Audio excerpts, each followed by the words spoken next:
Boom, according to that I am live. Tonight I'm going to be a little bit quieter because it's summertime, the air conditioning is on, all the doors are open outside of here, so I don't want to wake up my son, so I'm going to speak really close to the microphone here. In fact, I might just make this so I can speak into the... yes, I probably should have done this before I started. But, boom. So I'm going to talk straight into the filter thingy on this. Oh, there is the mic moving. Okay, so that should work pretty well. Anyway, let me move around the screen so I can see the comments over here. So just bear in mind, I'm going to be speaking like this. Hopefully this is still good enough volume. It's good to see everyone's here. Sorry for the last minute start. A lot going on at home.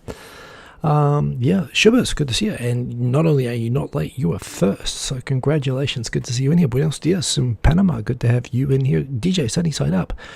I was just trying to listen to Tai Nakamura's track. He sent it on a Facebook group, and so it was sent like a voicemail type thing. I tried double clicking on it, and it was like liking it, but it wasn't letting me play it. So I've got to check it in my browser. I'm going to check out his new track after this. I'm guessing that's going to be Tai Naka, I think, is his SoundCloud handle, and hopefully that's on SoundCloud. It's great to see he's made a track. It's the first time he's done that in a while, so thanks for the heads up, DJ Sunny Side Up. And yes, I definitely want to go and check that out as soon as possible after this. Who else we got in here? We got the troops are starting to gather. Yes, indeed. We've got Akasan. We've got celebrity in the comments. Good to see Akasan. And yeah, 1 week to go this Friday. The Olympics start. So a lot to talk about tonight. We've got Mr. Cordy Chap in here. Shubis, being early is something you find unusual. Well, you know, why not? Good to see you, Mr. Cordy Chep, as always. We've got Andrea Morboy, good to see you.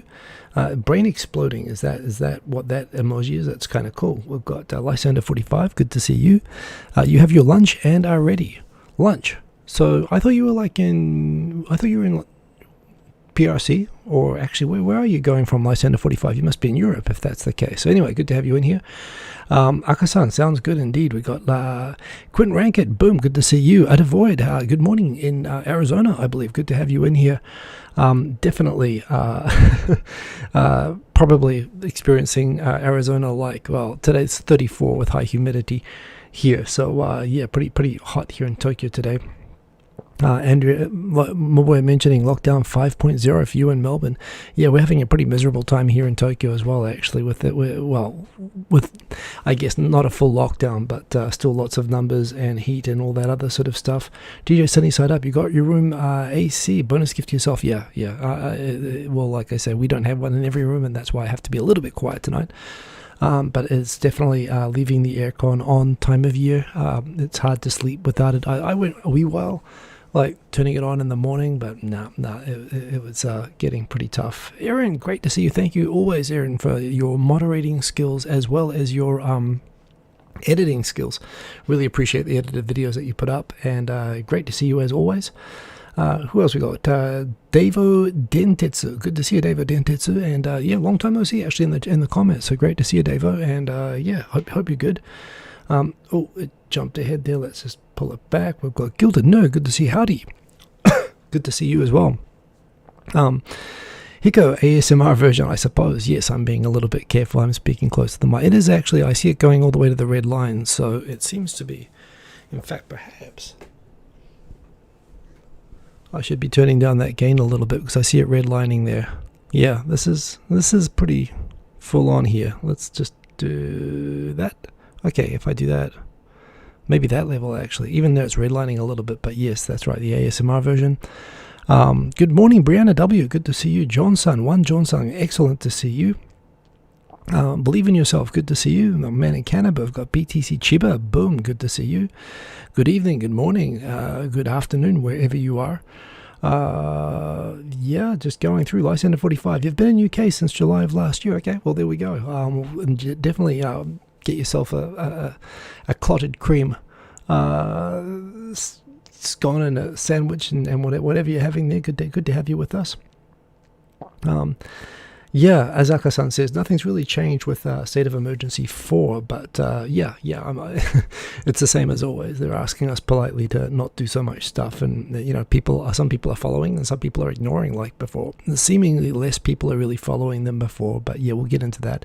Himanshu Deshpande, that's a new handle name for me. So first time on my live stream, love from Tokyo. Hey, good to have you, Himanshu Deshpande. Good to have you in the comments, and welcome. Nice to see a new name every now and then. Who else we got here? We've got Guys English World, excellent to see you. Aircons are blasting now, yes indeed. Sergeant Bilko, good to see you. As always, all the regular crew, and boom, we are caught up. Ran out of juice and cheese, says Mr. Cordychev. That sounds pretty awful. I see I see Andrea Morboy talking about butter that you have there, so that's I'm glad to hear that you're well stocked. Yeah, we're surviving here. This summer is actually a dangerous time in Japan for butter, because that's when, particularly when you get a really unusually dry and hot summer, the cows dry up, and that's what happens here. We're living in a fragile world here. So I'm going to jump straight into. I mean, we're already 10 minutes into the video anyway. I'm going to jump straight into the topics. In fact, I've got, the big highlight for me, I suppose, this week was I got vaccinated on Friday. If you follow me on Twitter, you would have seen that in terms of how it went. I'll get into that a little bit. I put a video from PDR, which actually I want to talk about, and I'll talk about my own experience when we talk about that. But, believe in yourself. You're engaging a lawyer Monday. 3 targets. It's a long time coming. When you say targets, I mean, I consider, there are lawyers who help people and lawyers who kill people, and I'm hoping that those are help lawyer type things. But generally speaking, when people say they're engaging a lawyer, it's not always good news. I hope it's good news. I hope it's setting up a business or doing something cool, buying a house or something like that. But whatever it is, I hope you get a good one. And just remember, for all you people out there, if you're ever working with a lawyer, if they ever, say anything that doesn't sound like common sense, that sounds like a trick that they can say to help you, it's often what people think good lawyers do. Bad lawyers do that. Good lawyers make everything sound totally common sense, and that's how you can tell. It should be easy to understand and common sense. That's a good lawyer. So yes, indeed, Andrea Morboy, pretty sure the Olympic Village is well stocked in butter. I'm sure it is. We will definitely get into that tonight. So let's jump in. Topics. So this is in reverse order from the start of the week. But the first topic, a lot of people talking this week about billionaires, wasting untaxed money, sending people, sending themselves into space on a vanity thing when there are all of these problems down here on Earth. Very much similar sentiments that actually led to the cancellation of Apollo, for example. People talking about NASA wasting money when there was, so much needs back on the Earth and so on. And I suppose that the space race element was also over at that point. However, for people like myself who were born after the Apollo program, in fact, I think it was 1972 when it ended. So I was born, well after that. I've been waiting for my ability to go and, travel into space suborbitally to, and not just as a joyride, but just the idea of being able to travel from Tokyo to Panama, for example, in 45 minutes. That's what you should be able to do on this sort of a flight. Just the ability to do that, the ability to go as a tourist and stay on a space station for a time, or go and stay on the moon for a time as a tourist. These were things that I expected as a kid that I'd be able to do by now, and I can't, and I'm annoyed by it. I am super excited by the fact that Branson and Bezos are both setting up in the next couple of weeks the first ever suborbital flights that anyone will be able to use, and the fact that while it is still going to be they're going to be set up as commercial ventures, self-sustaining businesses, so they are not going to be cheap, because it's not cheap to set rockets, rocket planes up into space. At the same time, by doing it and rolling it out, and scaling it, there's the opportunity, one, to make it more accessible to people who are willing to shell out a bit of extra money, as well as, the opportunity happening with Virgin Galactic in this case, that they're offering sweepstakes to allow anybody, there'll be people, if you donate to a charity, or even if you don't donate at all, there'll be the possibility for anyone, anywhere in the world, I believe, to be eligible to also get a ride on these and experience weightlessness and see the curvature of the Earth. And so on. And again, this is basically what the Mercury astronauts, at least the ones who didn't go into orbit, and the X-15 pilots' experience. And it's super exciting. To me, it's just it marks the beginning of, ultimately what has to be where all humanity is going to end up being at some point. So, as a space nerd, I'm very, very excited by the fact that we have started now making space accessible more to than just sort of governments, and for the ability to people to go up. At the tax justice issues aside, that debate can be had separately. I am glad that there are people who are willing to invest in this sort of a thing, and for the people who think that it's frivolous, from my perspective, again, this is just the first step. I mean, logically, there is going to be a time, might not be for hundreds of years yet, but there logically is going to end up a time where there are going to be more people living off Earth than there are on it, and I think it's super exciting to be living in the time when we start to have people. I mean, I would think that at least within my lifetime, there are going to be people living on at least on a settlement sort of a basis, like on a permanent, quasi-permanent basis on the moon and on Mars at least, and probably in space stations as well. I think that could happen within my lifetime still. And I would even be thrilled to live on a space station, again, knowing that the idea probably seems a lot better than the reality. I mean, effectively, it's like living in a submarine, floating around in space, exposed to radiation. It actually makes sense. There's nothing to give up on from being older. It makes sense in some ways when you're older, because the radiation that you're exposed to up there will affect you less. But this is what my life's dream is, to be able to do something like this. So to me, I don't see this as a waste at all. I think in the bigger scheme of things, you could look back at any significant innovation in history. You could think about things like the people who developed electric power grids, or motors or whatever. And, you could say that those people could have spent their time more efficiently at the time, working in fields or doing manual labor or whatever, rather than spending a lot of time frivolously making machines that at the time only a few people could afford and not everyone could access. But of course, these were technologies and steps that represented, things that transformed humanity. And I think that's the equivalent of what this is, or at least these are parts of that.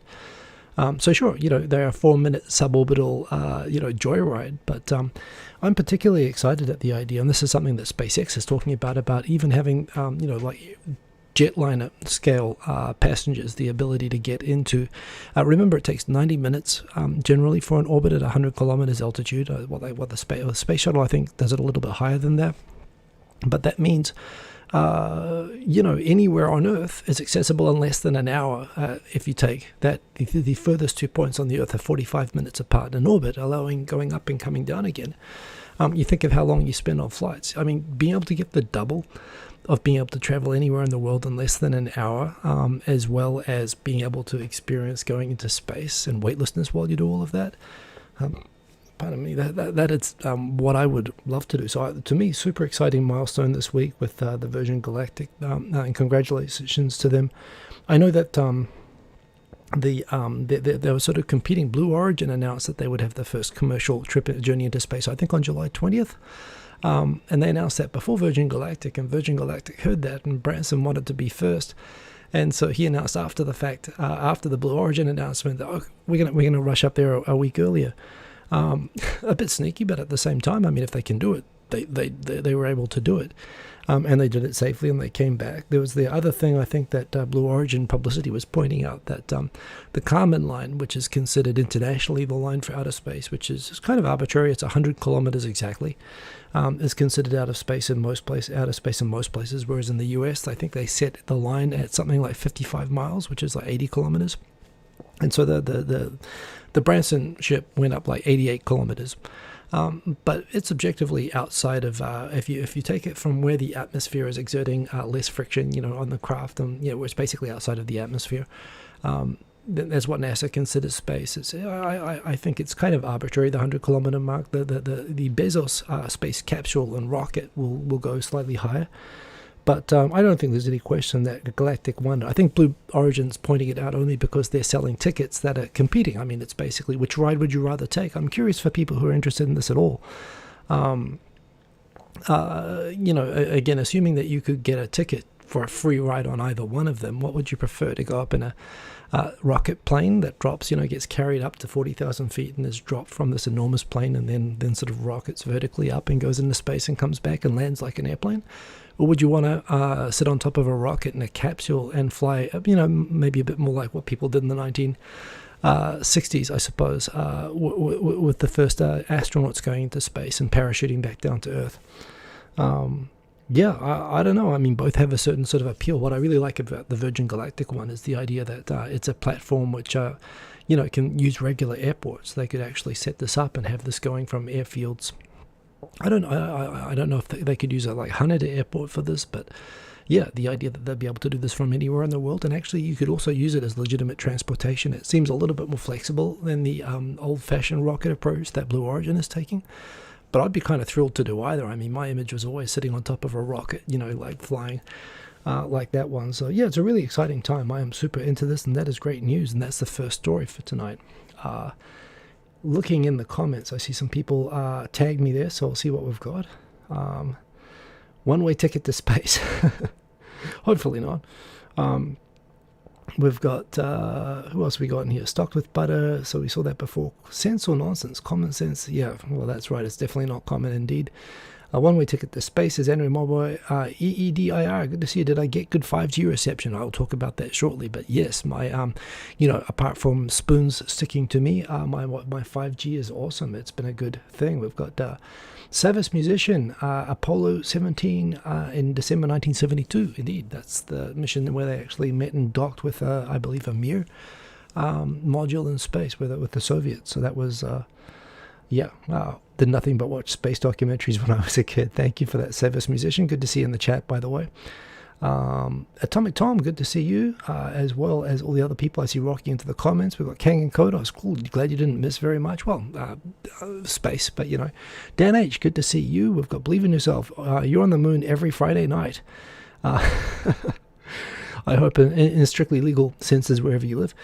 Andrea Morboy, what is the cost of this experience? Do we need to get a loan to do this? It's not actually clear how much it's going to cost. I believe it still is hundreds of thousands. But we will find out. The first person for the Blue Origin, there was like an auction. They paid like $28 million, but that was in an auction, and all the money goes to charity. And it turns out they're not going to take the first flight after all. They're going to take the second flight because they have a scheduling issue, but there you go.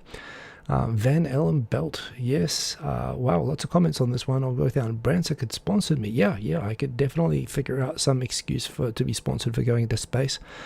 Katie and Eric would, is it Katie? Katie, it's Katie, right? Would rather go in a giant slingshot. Well, that would be pretty cool as well. I think that the rocket would be similar to the slingshot. However, that's kind of the appeal of that. But yeah, 250K. Was it, someone find out it was 250K, was it? Yeah, it's like a very expensive car. But you know what? As much as I love cars, I haven't owned one for 23 years, and I feel like I could probably justify taking, 100,000 or 200,000, as a sort of a, I might have to be divorced in order to do it. But, I feel like I've probably saved that money somewhere over the years, or at least somewhere I can mentally justify it. I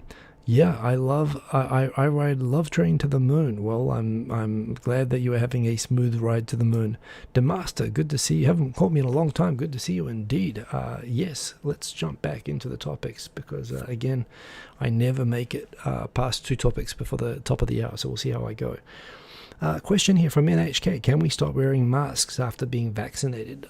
What I find interesting about this is what's happening in the UK right now, and in Israel to a lesser extent, but actually the UK has better vaccination coverage at this point, and the fact that they've just hit a new high of 50,000 people per day now catching COVID, I think it's pretty clear.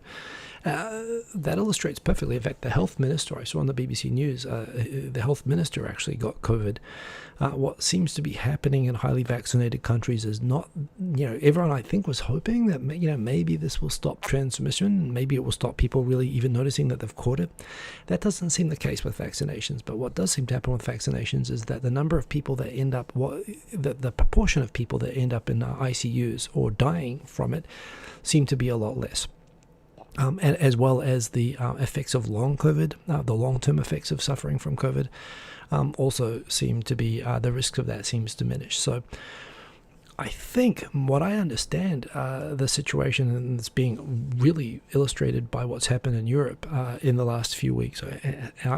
I don't know if it's all because of Euro, but certainly when you look at the images of Euro with people jumping up and down and screaming in packed stadiums without masks or anything, that looks like almost like an experiment to try to spread it as much as possible. It appears. I'm not a scientist or any special knowledge about this, but as NHK says here, the answer is no. We're going to have to keep wearing masks. Just being vaccinated is not going to stop you from catching it or spreading it to others. It's going to allow you to be able to fight it a lot better, and it's going to reduce the impact it has on you, but it's not going to stop people catching it and spreading it. And as much as we hope that might be the case, particularly with the Delta variant, we're seeing it's much more widespread, but it seems that people who are vaccinated are less likely to end up in ICUs, whereas people who are not vaccinated, many are actually suffering, actually worse than with the other variants.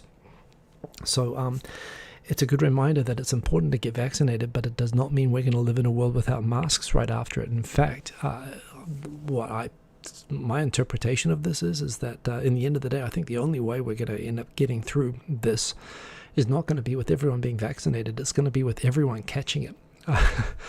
But the point being, you don't want to be catching this if you're not vaccinated. Like hearing what people go through with long COVID, this doesn't sound like giving the kids the chicken pox or something like that. This isn't the sort of thing that you want to, this messes people up. I guess the good news in some respect is that in Japan, this is a country where people are pretty used to wearing, probably more than half of people wear masks anyway during a hay fever season in Japan. So there's already an established mask wearing culture. And frankly, it's going to be hard, I think, to imagine people letting go of this too easily either, even when they're vaccinated. But yes, the experts that NHK consulted with are pretty emphatic that no, you'll still need to wear masks after this. And even dining with friends, still some are advising against. So there's still, the idea of returning completely to normal doesn't seem quite, as much as people might be hoping. But there again, I am looking forward to having some ability to go back and at least knowing that it's, less of a risk to myself and others if I catch it. So we'll see. But that said, I'm glad I got my shot. But the advice in Japan is that people are going to have to keep wearing masks and keep using social distancing after this. And I think this is what people are talking about with the new normal. It's not going to, as much as I hope myself that vaccines offer a way out, maybe it's not the vaccines themselves, but the protection that it affords is just going to make it easier for it to go through the population. We'll have to see. Anyway, back into the comments. Lysander 45, those confirmed cases, the number of hospitalizations and deaths is still comparatively smaller compared to the last wave. Right. So this is the point. It doesn't stop you catching it. It just lessens the severity of the cases that come up. And that still makes it completely worth it. But yes, indeed. Freedom Day this week in the UK, meaning no masks and they don't have to physically distance. Not the advice in Japan. And I get the feeling that, like with a lot of things with this all along, as much as, there's been a lot of criticism for Japan for not having lockdowns and stuff like that, I'll say it again, I'm glad I've been here. I'm looking at countries, I'm from New Zealand and Australia, and I'm seeing how they've handled it and whatever, and I'm kind of glad that I've been here. We're getting vaccinated sooner than Australia and New Zealand. The lockdowns have been kind of insane, but a lot of the advice that people have been lecturing to places like Japan, including in the beginning, Japan was pretty early to catch on with the masks, with travel restrictions, even when everyone else was sort of saying that neither were necessary. And it looks like they're right, again, about having to keep on keeping on wearing masks and so on. So we'll see. Lysander 45, that's right, just caught that comment before. Scrolling down super fast. Davo, Katie Hopkins, don't know who she is, but she seems to be an idiot, according to Andrea Moboy. EEDIR, the higher infections is mostly because of the Eurocup, but also, especially in the UK, they have used AstraZeneca vaccine, which is less effective than Pfizer and Moderna. Although, well, apparently they are saying, though, that again, the whole point of this, what they're finding is that the vaccines are not eliminating it. They're just reducing the severity of it. But that seems to be a factor. Dan H, after the health minister got COVID, and as a result, As a result, the PM and Chancellor COVID app told them to isolate. They chose not to isolate originally and have done a U-turn after 1 hour. Yeah, just what a mess. And again, Japan has not been a great country for, isolation and all that sort of thing either. But, we'll see. I'm just going down a bit further. No Pfizer's in Australia. First jab for Pfizer isn't until the end of August. Well, I know everyone in Australia is very antsy to get their vaccines, but that's August isn't that far away. It's next month. It's one of those things you hear about people talking about. I remember seeing a study once that traffic jams full of aggressive drivers actually progress faster than with well-mannered drivers. It's a bit counterintuitive, but it kind of proves that the English style of driving has some sort of benefit. It's this idea as well. I think if you have a population that isn't satisfied with slow rollouts of vaccines and is agitated and so on, it will actually push the government to get them faster. I am frankly of the chill out and they'll come and no need to freak out kind of category on this, but I think August is soon enough. But there again, I guess people being agitating for it in Australia is probably what's getting it to come out sooner. Sorry, Aka-san, not aimed at me there, but a J-vlogger of yours just recently went back to UK, got vaccinated and just got the Delta strain. Still pretty miserable. And that's the thing, by all accounts, it's still not fun to get even with it. Blame the Fed government and Scott Morrison. Well, yeah. And I don't know. I really try not to care or know about Australian politics, but yes, I'm sure. And Wingstar, hey now, good to see you. Good to see you in the chat. Long time no see. Let's go on to the next topic because it is the top of the hour. Oh, I'm on my third topic before the end of the hour. That is so awesome. Okay, let's do this. What is this one about? Sakirateshi Tekai. Well, yeah, this has been the drama this week. I think I mentioned last week about offers that could not be refused. That guy, Nishimura Daijin, the minister in charge of the COVID pandemic and economic revitalization, and it wasn't really clear which one he was prioritizing in the beginning. He did he came up with two we would call in Australia or New Zealand brain explosions earlier this week. Again, these with these new fourth state of emergency that Tokyo's having. We're only out of a state of emergency for like about a week. The government seems to have found through whatever contact tracing data for clusters or whatever that it has, the highest amount of identifiable clusters appear to be linked with gatherings that involve alcohol. This idea that people, when they have alcohol, they will speak more boisterously.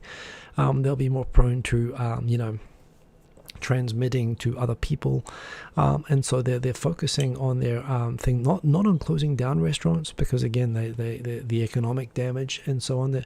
They're not closing schools, they're not closing workplaces, they're not closing even bars and restaurants. But what they are saying is that they're asking restaurants to close a bit earlier and to try to focus on takeout sort of stuff. And they are asking places after a few times where they tried to restrict places that sold alcohol to shopping to closing early. Now they're actually going so far as banning the sale of alcohol even by bars, which is basically all that they make business on. I mentioned last week how the government said that in order to get voluntary cooperation, remember these are requests. They don't have force of law. Police can't come in and arrest people, and governments can't shut down businesses that ignore these requests. But the government sort of said, again, they don't want police doing this, and they don't consider that the Constitution gives the police the authority for this sort of thing. But he suggested that they would survey and find out establishments that were not complying voluntarily with these requests and pass on the information to banks in order to have banks and money lending institutions apply pressure to to alcohol lending, vending bars and restaurants. Basically threatening to cut off their loans and their financial protection from banks. And the banks themselves said, "There's no way, we are not going to cooperate with this. That's absurd." And the government got pretty harshly criticized for the idea that they would actually put pressure on banks to put pressure in turn on restaurants for them and do their dirty work for them. So they backed off. Now, then they came up with a second idea. They said, okay, we are going to put pressure on wholesalers, and we're going to ask wholesalers to note any restaurants that you find out are selling alcohol, that are asking you to, that are ordering alcohol from you to sell. You would cut them off entirely from your business. And again, all the alcohol selling places not only reacted with outrage, but they also started a campaign where they said that they would ship alcohol to restaurants with flyers inside saying, whatever you do at the next election in September, do not vote for the LDP, which caused the LDP to freak out and have a bunch of internal politicians say that, no, we were never in favor of this at all. And they walked that one back as well. The Prime Minister suggested that, the COVID minister is under a bit of stress, and he didn't really mean it, and he's very, very sorry, and he's going to keep working very hard. The opposition's been telling him to resign. But the culmination of all of this is, I think I've got it in here a little bit further on here. Boom, there it is. The Cabinet's approval rating is down to 29.3%, the first time it's fallen below 30% since they came into power. And actually the lowest it's been for a long time. If you look at the graph there, the blue line, since 2017, so which was the Democrats, I think. So, no, that was during Abe's period. So anyway, it's actually, there it is. It's the lowest it has been since Abe was Prime Minister, back in 2014. So basically, between ramming the Olympics through, setting it up so that there was no way out of that, as well as the mishandling of particularly this with the cases getting out of control and the government not really controlling it, and then trying to control it through ridiculous sort of measures like this. That's pretty much the reasons that the government looks like they could be on. I mean, the opposition Democrats, as always, are competing with the LDP, for the next election, trying to lose votes even more rapidly than the government. But, that's sort of a weird race. But they're doing really, really badly right now. And, it's making Suga look like he's going to be another one of these revolving door prime ministers, which we thought maybe we were out of with Abe. So that's what's happened with that. Into the comments. DJ Sunny Side Up, you learned so much from me. Really? I mean, I'm just reading the news that's going on in Japan, but I'm very, very happy, of course. I'd be doing this anyway, so I love to hear that, and I appreciate that, DJ Sunny Side Up. Kuberos Tenshi, half an hour late. What story did you miss? You missed, what did you miss? You missed outer space. You missed, should we wear masks even when we're vaccinated, and this, and that's it. You're pretty much, you haven't missed anything yet, so you made it just in time. Dan H. Akira Amari say Japan is defenseless against foreign activist investors taking over sensitive technology companies. BOJ offers zero-interest loans to banks that invest in emissions reductions. Are those suggestions for stories that I should cover? Because I haven't got them in my topics, but they are good topics, and I must admit I see you say those, and I'm tempted to talk about them a little bit. I'll come back and just see what the other comments were first. Blame Scott Morrison. So I think we're caught up on comments. So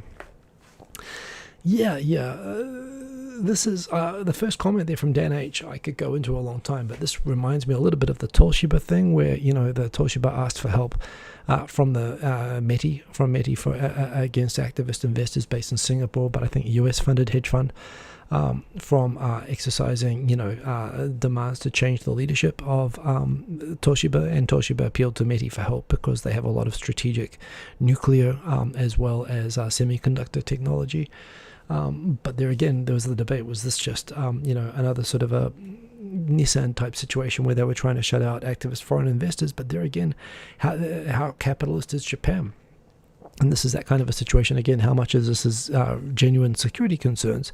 Generally, when you talk about security concerns in Japan, you don't talk about America. You're talking about Chinese companies being able to invest and access, or North Korean. But particularly actually China as of late. But, how much is this is actual security concerns, and how much is this is just xenophobia and wanting to protect the closed ways that Japanese companies do business with cross-shareholdings and so on, to prevent outsiders actually having a say in how they run their companies, even when they're running their companies badly, and they just don't want to be held to account. Very much the case of Toshiba. And when someone like Amari speaks up and says that sort of a thing, Japan is defenseless, that's not true. That's not true. Japan has all sorts of takeover defenses, but in the end of the day, if it wants those companies to not be publicly held, to be publicly traded companies, the government should order them to go private or do whatever, which would be pretty extreme and stupid. But, think of the number of security companies, as defense contractors in the US who are publicly listed. So I don't know. They sort of want their cake and eat it too. BOJ offers zero interest loans to banks that invest in emissions reductions. Yeah, that's. I mean, they're offering zero interest loans for all sorts of things at the moment to try to reboot the economy. But certainly the investment. I've got a couple of stories on sustainability and that sort of push that's happening at the moment, which I'll talk about a bit later on. But yeah, great topics there as always, Dan H. And I very much appreciate your contribution. So thank you for that. Boom, boom, boom. Going back down. Wing Star, favorite calm lawyer. I don't know. Well, nothing more entertaining to me than an excited lawyer. But yeah, very, very good. Very glad. Assuming you mean me, maybe you mean someone else. Calm lawyers are definitely good to have. Good evening, Iraq299. Good to have you with us. And Kerberos Tenchi, politician ratings remind me of the Boss Coffee commercials, the Tommy Lee Jones. I'm not sure exactly what you mean by that, but yes, certainly I think I kind of know what you mean, but I kind of don't know what you mean, but I'm with you. Anyway, next topic. Boom.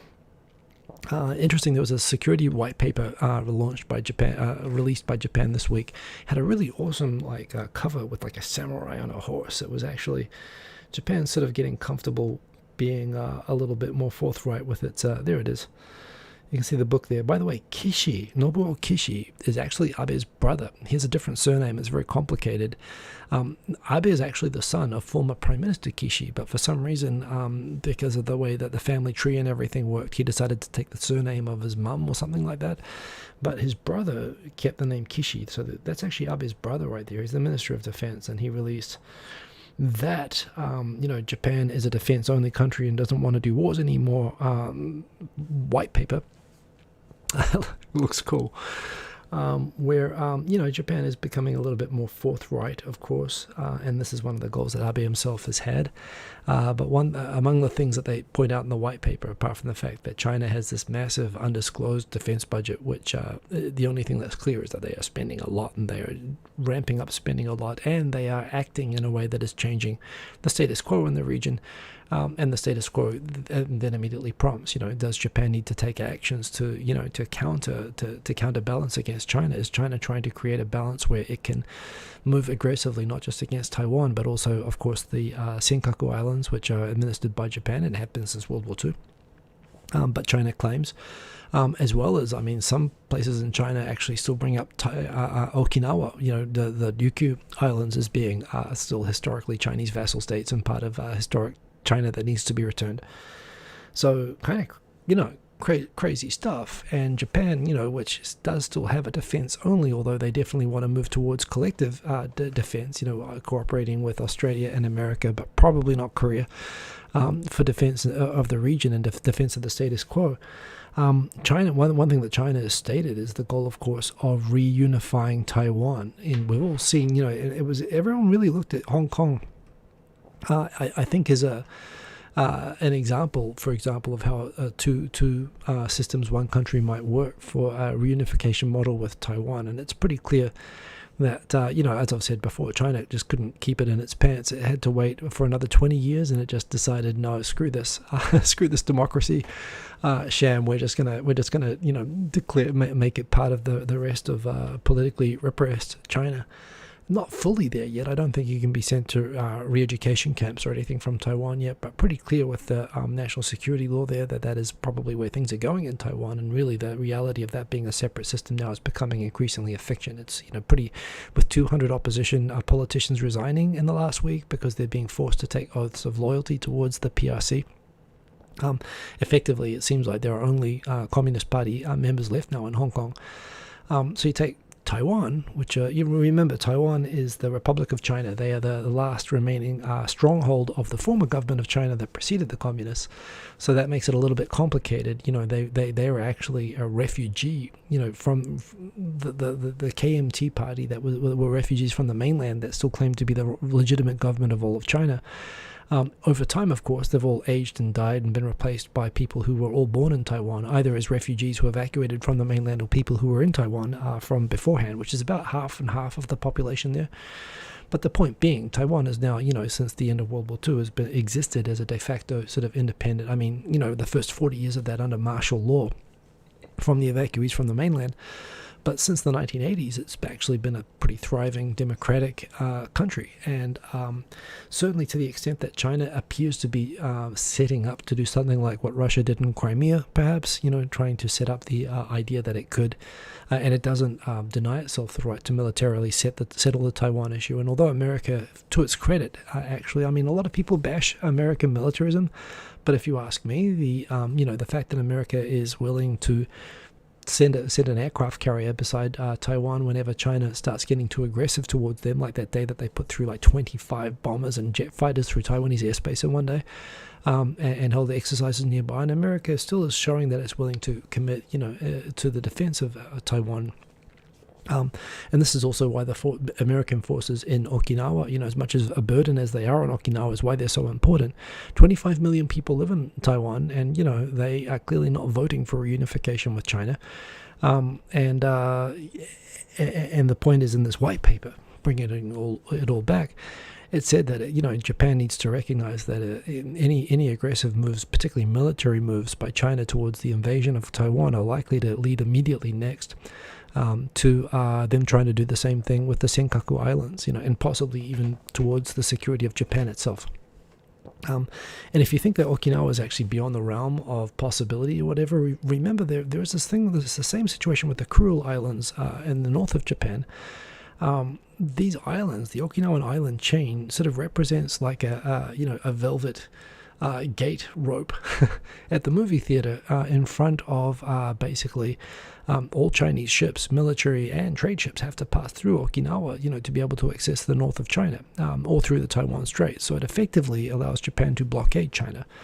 So while Japan is worried about sees this as being sort of Chinese expansionism, you could look at it from the Chinese perspective as these are legitimate geopolitical insecurity that it wants to resolve, and not have Japan be able to hold over it. So there are plenty of reasons why China, not just citing history and national pride, but actually that it might actually be willing to go beyond not just Taiwan and not just the Senkaku Islands. And the security paper sort of acknowledges that and says that Japan should be willing not only recognize the threat that an invasion of Taiwan would pose, but actually be willing to participate in Taiwan's collective defense with the United States if the United States was activated for it. Pretty significant escalation of things for a country that's only allowed to defend itself. But it sort of is making the argument that defending Taiwan is defending Japan, and I suppose it is serving a buffer state kind of a role with China in that regard. And China's pretty clearly, gunning for Taiwan. So, and remember as well, of course, that Taiwan is, apart from the fact it's democratic and thriving and full of awesome people, and it's also really is one of Japan's best friends in the world. So, the big question as to whether Japan would willingly or politically be able to sacrifice blood, the lives of its people to be able to defend still an external country, and whether you call Taiwan a country, I mean, in my view, there's no question it's a country. It meets all the definitions of a sovereign state, apart from recognition. If at the same time, if there's any country deserving of additional protection from Japan, to me it's Taiwan, and the loss of Taiwan or the invasion of Taiwan, I think, would be a tragedy. And again, the point being, all that Japan is arguing for is not independence. They're just arguing for maintenance of the status quo and recognizing that a change in that could be a threat directly to Japan, and Japan should see it as such. So it's a big shift, and it got a lot of criticism from China, but it's actually, I think it has validity anyway. So it's a really interesting, landmark that they've recognized that. Dan H., I think...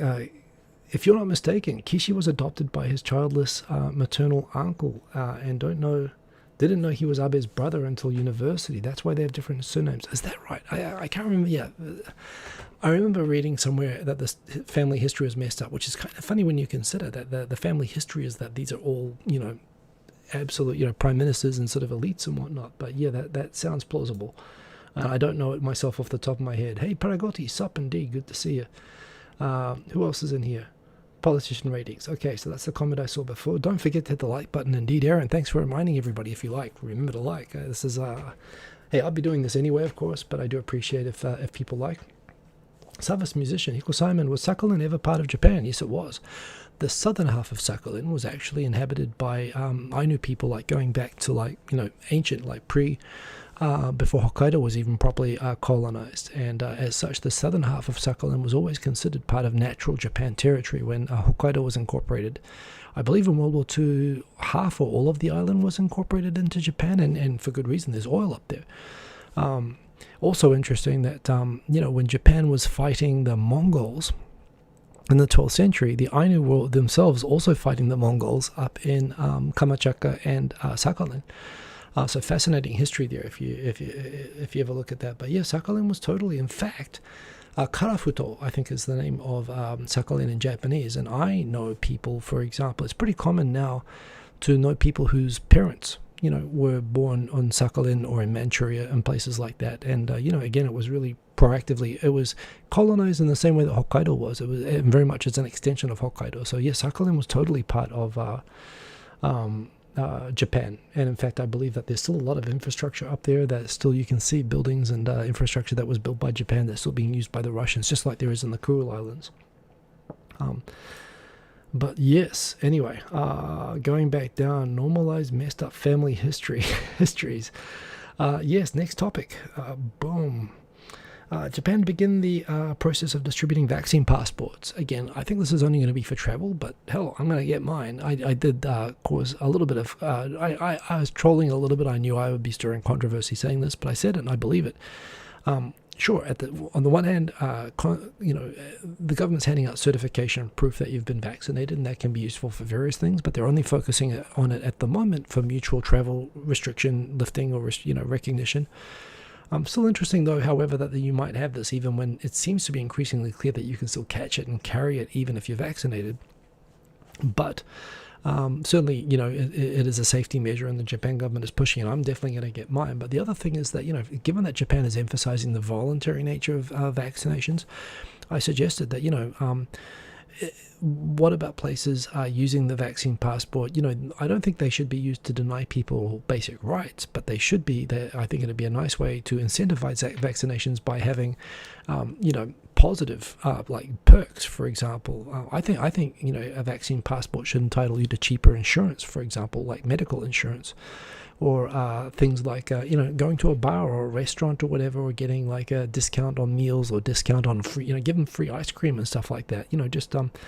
I can think of plenty of scenarios. In fact, now I'm remembering the suggestion that I made was the government is clearly in Japan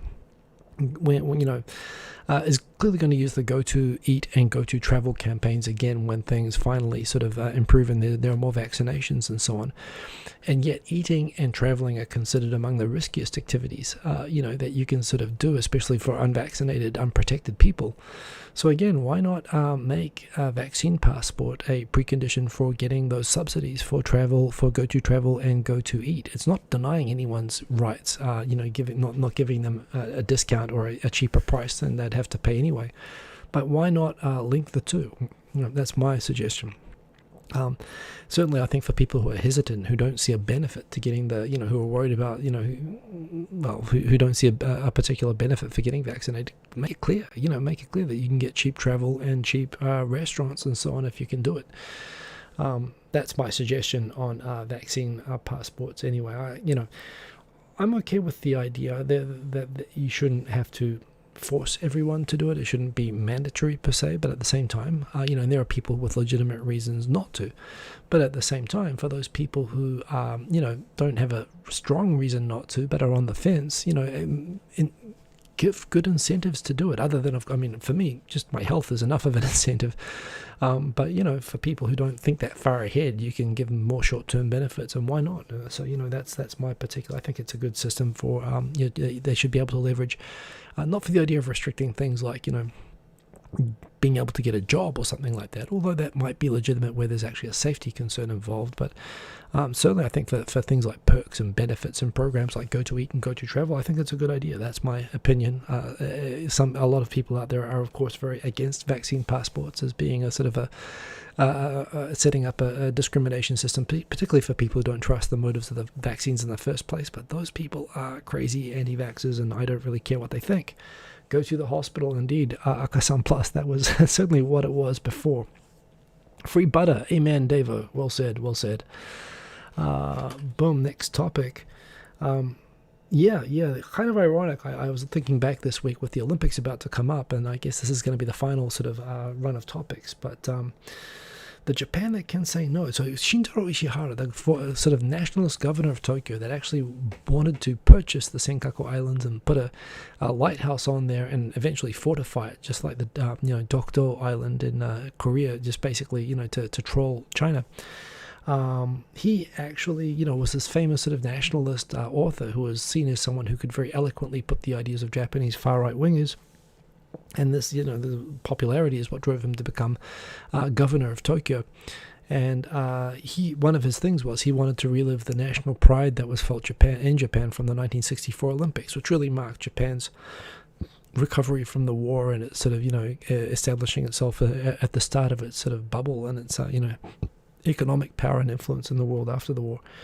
And part of this sort of him making his brand was this essay. It's described as an essay rather than a book. I've always understood it as a book. But No to Yeru Nihon, the Japan that can say no, a 1989 essay, which is basically sort of a fundamentally, I've never read it. I've only understood it as being this essay that basically said that Japan's rich and powerful now, it doesn't have to do what whatever America tells it to do, like it had been doing since World War II. It was saying it should break free of American influence. And so it's got these kind of things. It's a great summary in Wikipedia of it. Apparently the essay which he sort of based this on is that Japan shouldn't allow itself to be pushed around by foreign powers anymore. It should actually start to assert its own agenda and so on, and stop being so passive. It points out, and this is 1989, so this is right when they were probably writing the script for Rising Sun, the movie Rising Sun and so on, when everyone thought Japan was going to take over the world. It was right when the New Zealand government said, okay, everybody, let's start learning Japanese. So I think a lot of people actually believe this, and you look back now and it looks like hubris. But this is what a lot of people accepted around the time and into the 1990s, when they were denying that the bubble was bursting. This idea that, the world has come to depend on Japanese high technology, which it definitely had done in the late 1980s, and it must use its technological superiority as a negotiating weapon. Japanese workers are better than American workers, and that's why their stuff is better. And Japanese character is innately superior to that of Americans, and Japanese diplomats need to become more assertive, and Americans are white supremacists and colonialists who just focus on spreading Christianity, and American colonies are rife with social problems, and yada yada yada. Goes through a bunch of stuff and basically says, based on all of this, Japan should be confident, saying no. It's kind of ironic that he's the guy who is pushing for the Olympics, when if the Olympics has really shown us anything up to this point, it's that Japan at this point definitely cannot say no, even when it should. There's been no question about the idea of cancelling or putting off or just saying, hey, we couldn't do it this time. All the way to the end, the decision on delaying or cancelling the Olympics has been kind of put off, and it's too late now, I guess we have to do it. A tactic that often gets used for many things in Japan. Certainly where I've worked in the past, I've seen this sort of tactic of that you delay a decision until it just becomes inevitable without anybody needing to take responsibility for making the decision. That's what's happened. So, it's kind of ironic that, and again, you talk about this man whose legacy, he wanted the Olympics to be his legacy. Before the Olympics, this book was his legacy, but ironically, the Olympics being his legacy is going to completely undermine the title of the book that made him famous. So yeah, classic Nihonjin non writing, indeed, License to 45. And Dan H. Sumitomo Mitsui is investing in Jeffries after they got hit hard with gay stonks. I don't know about that, but thank you for that information. I'm sorry, I don't know what Jeffries is, I'm afraid. Tokyo 503, thank you for Hiko Simon. What do I think will be in the Olympic cauldron? What do I think will like? Oh, who do I think? Not what. Jeez, that was like. I thought you were talking about an immolation there for a moment. Who do I think will light the Olympic cauldron? I have no idea. But I'm about to talk about the Olympics, and it's about to start, so we'll get to that. I just mentioned before about the disasters with the government that are causing it to lose its popularity, and failing vacuum cleaner salesman who was in charge of the country is very, very sorry for all of the screwing up that they've been doing. So yeah, this is kind of getting to the Olympics now. Also, Kono's saying, hey, stop handing out those vaccines so fast. I'll come back to this because this is talking about the Olympics, which is what I want to end on, and we're running out of time. this is still the best video explaining the mRNA, the memory RNA vaccines ever. And I got one of these, and I still think, oh, look out for the fork hands, So yeah, PDR, not PDS. I still think he's got one of the best YouTube channels. Subtitles, everything in English. Him and Mime are awesome, and you should all watch them. I do really like PDR. He got the first shot a couple of weeks before I did, and I saw his video after I got my shot. Look, for me, I got the shot. It felt for a day and a half. It's better today, but yesterday it really felt like I'd had a dead arm. Like in school, people used to go and punch you in the arm and make your arm go numb, and it felt like that for like 2 days. Which I actually feel a little bit like even after the flu shot. I did lie down yesterday, like at 12, and I thought I'd have a quick nap. And I opened my eyes, and it was 6 o'clock in the evening. So I kind of did, I did sleep yesterday. I didn't get any. I was looking for, even people I know who got the same shot at my work. Some of them described having fever for a couple of days. Some of them described having really bad headaches. So I was braced for headaches. I was braced for fever. I didn't get anything. I mean, again, there are 2 shots, and sometimes it's the second shot that gets you. But for me, I got Moderna. Moderna is what you're getting through the work vaccinations. If you were getting it through the local council, I would have gotten Pfizer. They're both almost identical in terms of performance and degree of protection. They're both mRNA vaccines. I got mine on Friday. I wasn't feeling, I was feeling a bit weird yesterday, but honestly, I'm feeling totally like back to normal today. So the one thing I'm not going to do is, I've heard cases of people who do like really intense exercise, even a few days after it. And, people who have had like bad side effects, like heart inflammation, have been associated with doing intense exercise too soon after. So I'm probably not going to run, or if I do run, I'm going to run super slow this week. It's also really hot right now, so it is pretty intense running during the day, so I might just save it for the evening and go really slow, at least until I'm like more than a week clear of this, just to be safe. But, nothing for me. PDR, however, he got the vaccination, this seems like about 2 weeks ago. And it sounds like he had a really, really, really miserable time. He had a fever for like 4 or 5 days, including up to like 39 degrees. It's actually something to watch, the experience he went through, the side effects of it. The thing was, for all of the effects that he felt from the vaccine, he got through it all. He still came to the conclusion at the end that it was still worth it, and he's still going to get the second shot. So good on your PDR. And he talked about the considerations of getting it and not getting it, and that's about as bad a case as you can hear about, but still better than getting COVID, for God's sake. So good on your PDR. And I got mine myself. So there you go. Sleepy 314 Hakuho won this month's Sono tournament, his 45th. Really interesting the way he won it as well. It's not one of my featured topics. Of course, him and Teruno Fuji both undefeated until the final day, so the perfect setup. And Hakuho had a completely busted knee, so this is why he had some weird things where he wasn't just coming out all power like he normally does. He was like doing some tricks. He was stepping back, he was like standing off, he wasn't grappling so much, he was like slapping the other wrestlers in the face really hard. He really sort of did all those things with Teruno Fuji. It looked like a bit of a street fight, actually, the final match. But yeah, it was just through willpower and not having a knee to use, and he was still able to do it. It was something, and you could sort of see it again. Gotta love the Mongols. He was really passionate about winning it. So that was really awesome. Sleepy 314. It's his first tournament in ages because he's been suffering with injuries and illness, and I think he was going to be pressured to resign if he didn't show up to a tournament. And he showed up injured, and he still creamed it. He still showed how he is like the top guy. Although that said, Teruno Fuji looks like he's going to come into Yokozuna consideration. He's beating everyone other than Hakuho. So, it was a great tournament, Sleepy 314. Good on you for pointing it out. Kerberos Tenshi, isn't Pfizer a vector vaccine? I don't know. What's your vector, Victor? Roger. I'm sorry. Airplane. I love that scene in the cockpit with Over, Unger, and Dunn. And I think Vector was in the... Never mind. I don't know.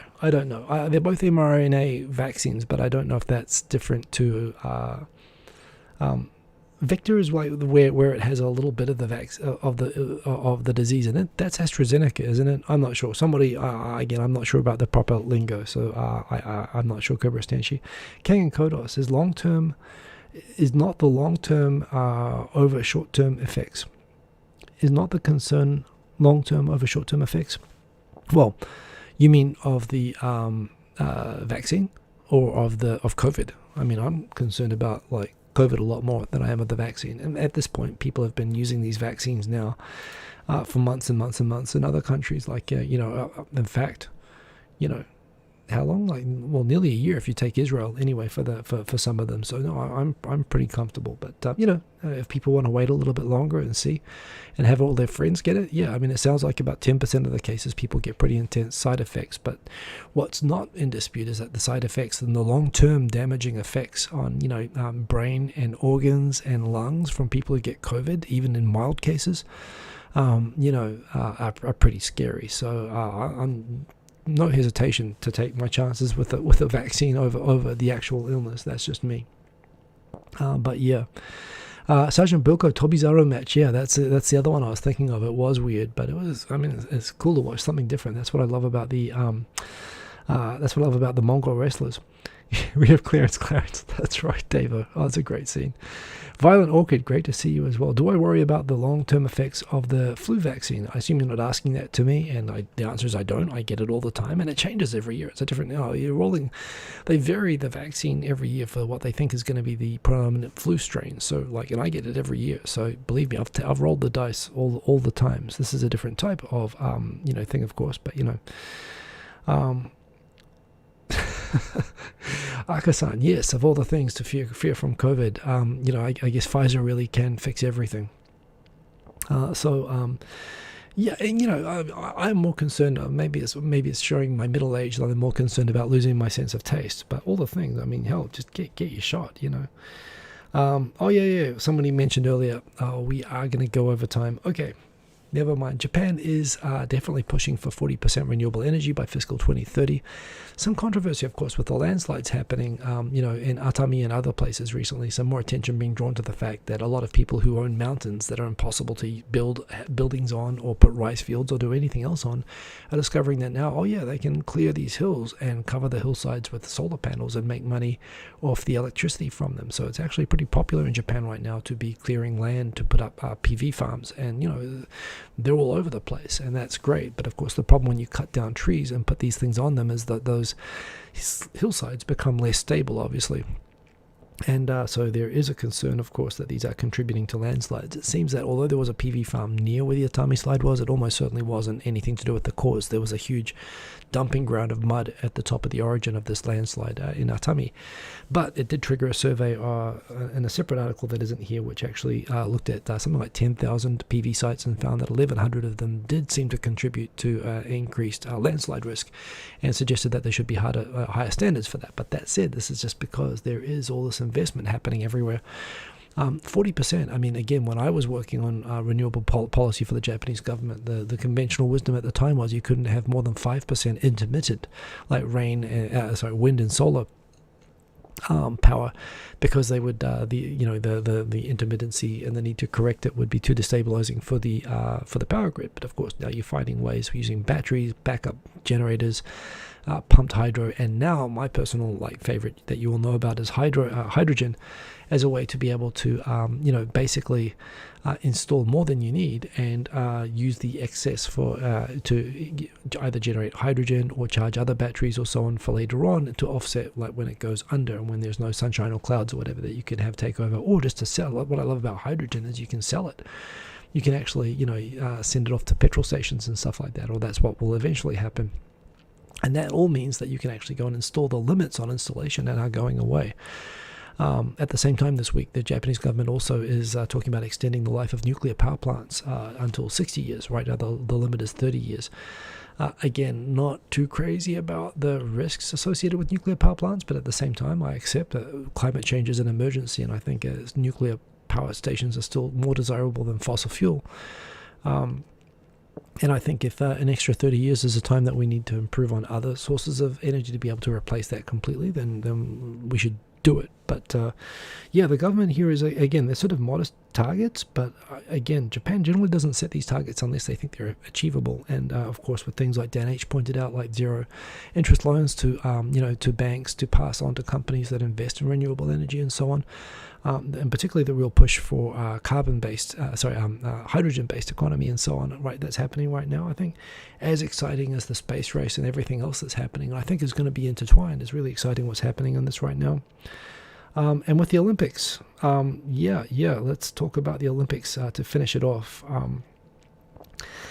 It's happening this Friday, and you know what? I could go back, and I will go back to to talk about how 80 minutes is never enough. Yeah, thanks, Juan Johnson. There are a lot of reasons why having the Olympics in Tokyo in 2020 or in 2021 were bad. In fact, I don't think there's ever been an Olympics with so many compelling, unrelated but serious compelling reasons to cancel and not hold the Olympics. Many of which I agreed with all along. Shintaro Ishihara, as a vanity project, tried to get the Olympics in 2016. And then he tried again in 2020, after which he, then left everyone else to sort of pick up to have to do it. And even back in 2016, or when they applied for the 2020 Olympics, which I think was back around 2012, it was just after the Fukushima mess. The idea at the time was, well, shouldn't Japan be focusing on reconstructing the northeast Japan, Tohoku, from the earthquake? And, there was also a concern that all of the construction money that was going to be spent on the Olympics was all going to be redirected from all the construction companies that were at the time taking government contracts up in Tohoku for more, enticing commercial contracts for the Olympics. And that was exactly what happened. The moment that Japan got the Olympics, a lot of those construction projects just got put on hold, and some of them, and look, this is the point as well, that maybe the fact that that reconstruction of Tohoku has not really progressed very much, some might say, well, then perhaps it was the smarter move because people have not gone back to Tohoku anyway. But you could look at it the other way and say, well, maybe people didn't go back to Tohoku because it wasn't rebuilt. There was nothing there, and that's why that area's, and particularly the young people, and people who are working, abandoned the region, and it still has basically just consigned the entire, and not just Fukushima, of course, but the whole, all the way up to Miyagi. So there was this thing about national priorities, and the Olympics seemed like pretty frivolous for, the sort of, the money that was being thrown around really should have been spent on that at the time. Then whether there were the other concerns when people started to remember every year at this time of year how absurdly hot and dangerous, and how many people die from heat stroke in Tokyo every year around this time, how many school kids die in gymnasiums doing sports this time of year. I've played rugby, and it's dangerous, to play in the heat at this time of year. It is actually, it's crazy. And since July, I've traveled to Singapore and thought, wow, isn't it nice and cool here in the equator compared to Tokyo? Like, the weather here is absurd this time of year, and it's actually dangerous for athletes. And that was another compelling reason that if you're going to do it in Tokyo, you have to do what they did in 1964, when it was on average 3 degrees cooler than it is now in Tokyo, and do it in October instead. But instead they decided, no, we're going to do it in July because of professional, sports schedules and all that sort of stuff. Then you had less legitimate reasons, like you had Korea trolling a little bit, Japan for any reason that it could, particularly making a big fuss about Fukushima, saying that it might be unsafe for athletes there, and they wanted Fukushima food banned, just like they still have it banned in Korea, even though it's all safety tested and is normally on sale in Japan. And started telling everyone, the international community, maybe you should all reconsider the Olympics because of Fukushima, and Japan sucks, and they've been, they also did a campaign against, trying to ban Japanese spectators from bringing rising sun flags to events, which they did by putting up a 16th century anti-Japanese war banner all over their dorm, which when they were asked to take it down, they took it down, but said that the IOC promised them that they'll also take down Japanese Asahi flags. Which is just, that was a bit silly. But look, on the other hand, then you've got all the other things with, and then the pandemic. The pandemic, of course, is crazy that Japan is going through right now. Cases growing at 1.5 times every week. We're up to over 1,000 cases a day right now in Tokyo, and increasing, and doesn't seem like a good time to be inviting 100,000 people from every country in the world to come. And as is inevitably, was going to happen, there are cases now being found not only at the airports, but also in the athletes' village. and all the other inevitable things, people not following the rules and, being seen drinking in public and by roads and so on in areas near where the athlete village is. One case today, it sounds like an Uzbekistani, maybe not an athlete, an official, was now been accused of raping a Japanese volunteer. Someone from Uganda running away to, saying that they want to work in Japan. I don't exactly know what they were thinking, but, all these other sorts of things. But for all of that, for all of these sorts of, and the idea of, that the IOC, when right now gatherings of more than 5 people are the government's asking people to refrain from, and yet the IOC had a huge dinner welcome thing last night with protesters outside that they were ignoring the rules that everyone in Tokyo was following. So there's a lot to bash about the Olympics. But here's where I'm at, and this is what I'll close on. It's starting this Friday, and as much as I can point to, and I actually agree, and I've said all along that there have been lots of really good reasons not to have the Olympics and to cancel the Olympics and just to accept it's just not meant to be this time, like the 1940 Olympics, frankly. Just move on and go for 2036 instead, or go for 2032, and just, just let it go this time, frankly. It's just, if it was ever not meant to be, it was definitely this time. And for lots of, I think Japan could do a great Olympics, but there's just lots of really compelling reasons not to do it this time.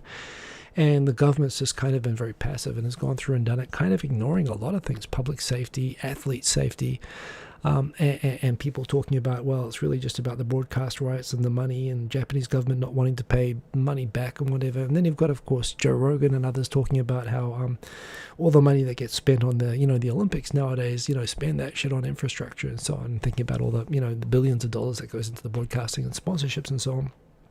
All of this is true to some extent, but it's happening.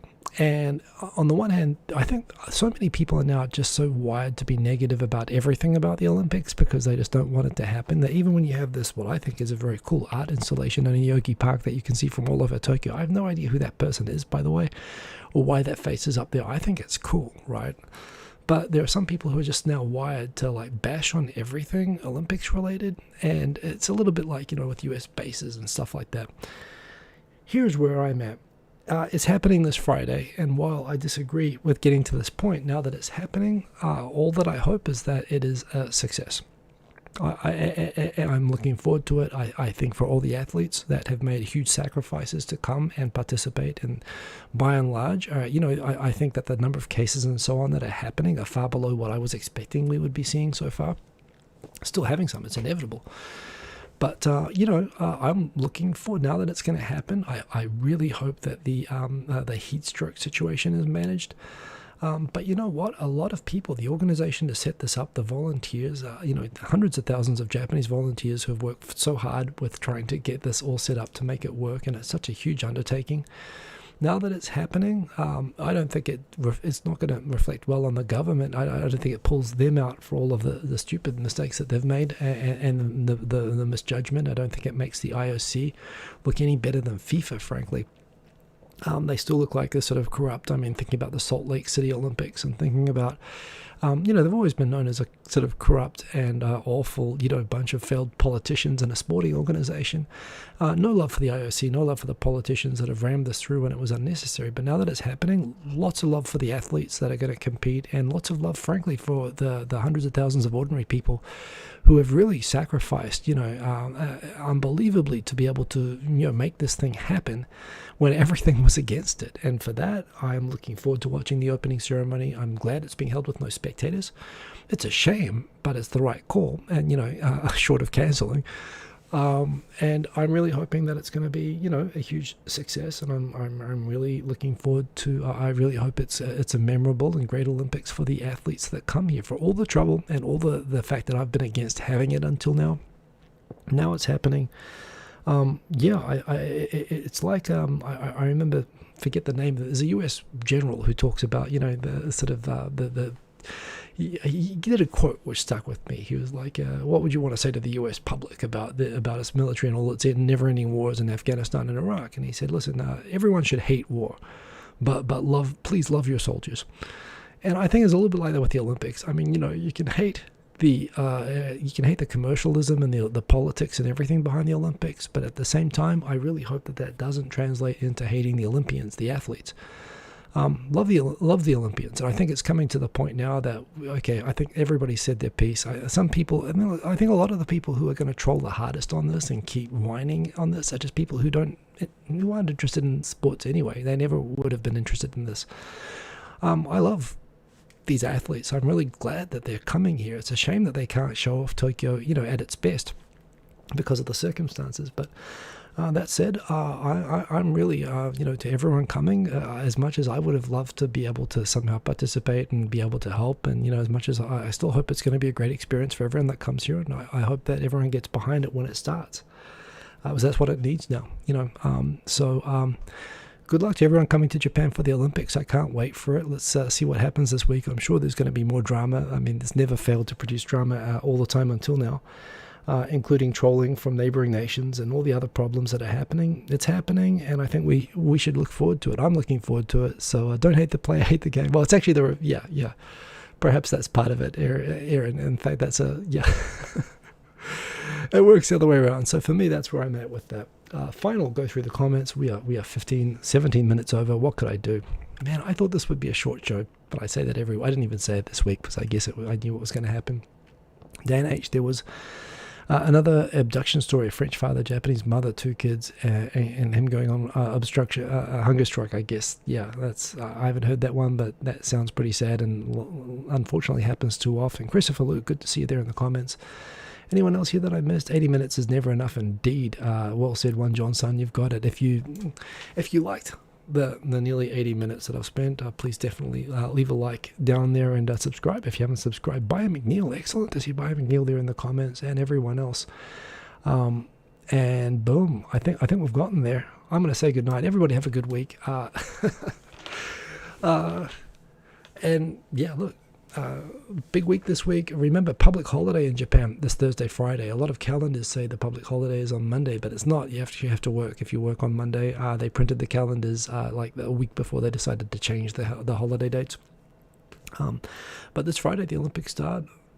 I'm looking forward to telling some positive Olympic stories, which I hope that we have from next week. So that's my take on it, as much as I've been quite willing to bash on the commercialism and all the other bad decisions that have led up to it.